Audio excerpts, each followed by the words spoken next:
If you're anything like me, you probably drool over the latest road bikes with their sleek carbon frames and cutting-edge aero technology. There is no denying that modern road bikes have come a long way. But while I do love these shiny new road bikes, there's something special about bikes from the 2010s. In my opinion, a golden era of lightweight design and mechanical simplicity. This decade saw a perfect balance.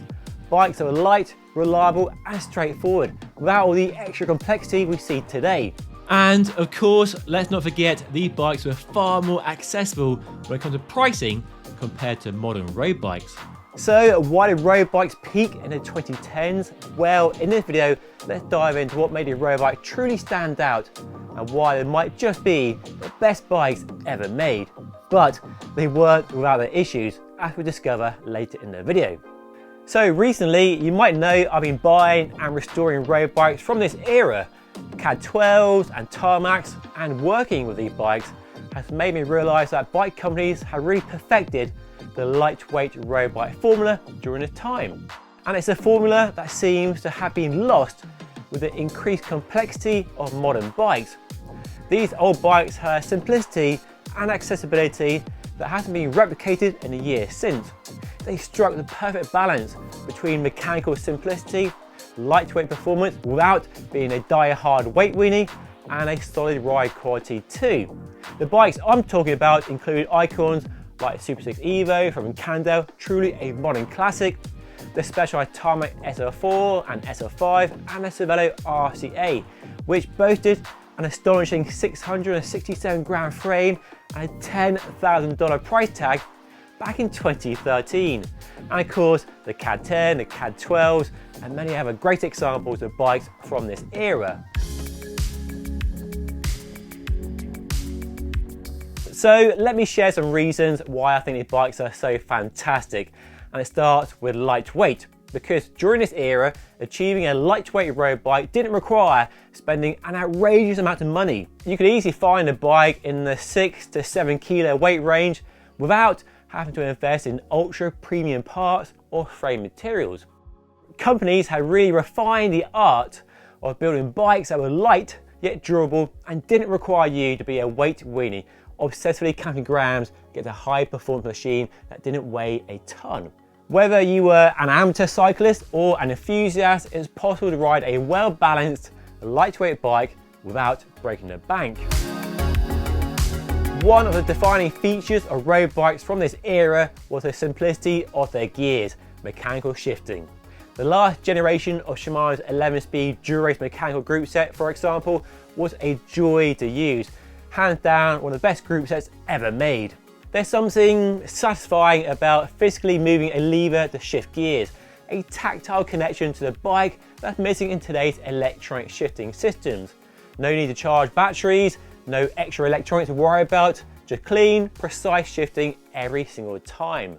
Mechanical gears may not have the same high-tech appeal or be as modern, but they do provide a level of reliability and simplicity that's increasingly rare in the modern era.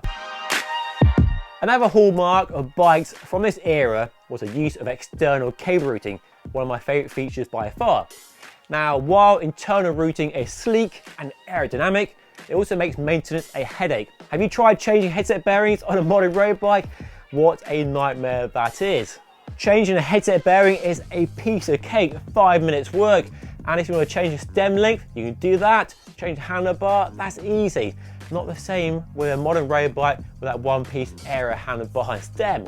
And those one-piece handlebars are a nightmare for bike companies like Canyon, for example, and others are available, that sell direct and have no way to allow you as the consumer to choose a handlebar you want and the width and length of stem you need for the riding you do. The fact you don't have to fish cables through tight frame channels and making quick adjustments were far more straightforward, whether you're a seasoned mechanic or a DIY rider, made bikes from this era more accessible and definitely less intimidating to work on.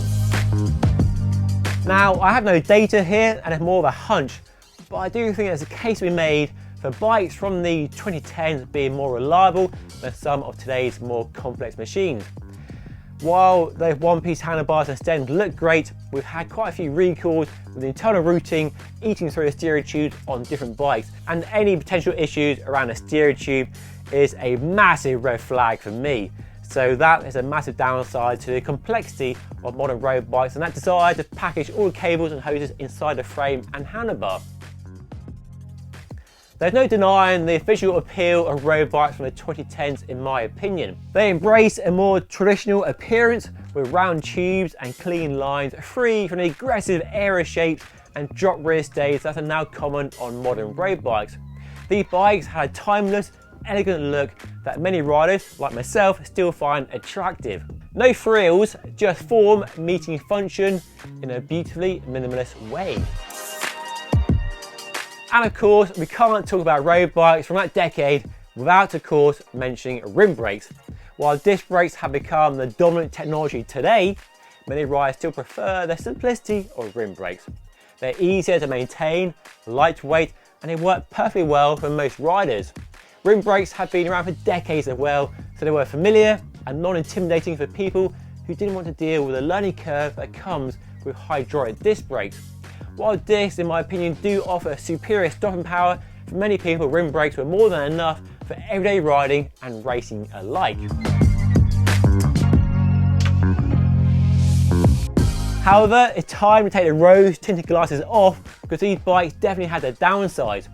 And one of the frustrating aspects of road bikes from the 2010s was the sheer number of bottom bracket standards. Standards is definitely the most abused word in the bike world. Manufacturers were experimenting with different designs, press fit, BB30 and many others, leading to a lack of consistency across brands. This made it a headache for bike owners and mechanics alike. Swapping or upgrading parts became a real challenge, as you often need adapters or special tools just to make everything fit. Yet, while these various standards aim to improve the stiffness or the weight savings of a frame, they mostly ended up causing confusion and compatibility issues, a problem that persists to some degree today. Another downside of bikes from this era was the limited tyre clearance. Most road bikes made between 2010 and 2020 were designed to accommodate tyres up to 25, with some models stretching to 28 if you were lucky. But that's nothing compared to modern bikes, where a race bike like a Tarmac or TCR will easily take a 32mm wide tyre, which used to be wide for an endurance bike 10 years ago, while modern endurance bikes go up to 40mm like the new Giant Defy or the MB3. This extra tyre clearance makes a big difference in ride comfort and versatility, especially for long rides or rougher roads. Unfortunately, those old bikes, with all their lightweight appeal, simply didn't have the room to offer that level of comfort and adaptability. Finally, one of the main drawbacks of these older road bikes was the gearing. Back then, road bikes were often equipped with big racing gear designed for pro riders. Think the classic 5339 chain set paired with an 1125 cassette makes my knees hurt just thinking about it.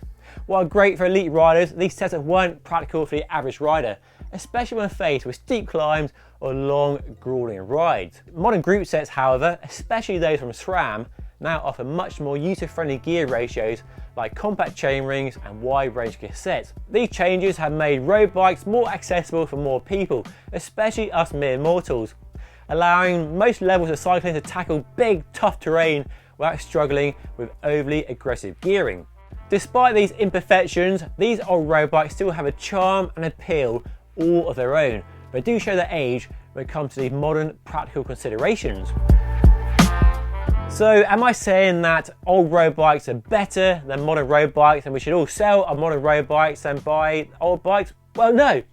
I've had a lot of fun buying and restoring old road bikes as a reminder of how great these bikes were and why I think they're peak road bike.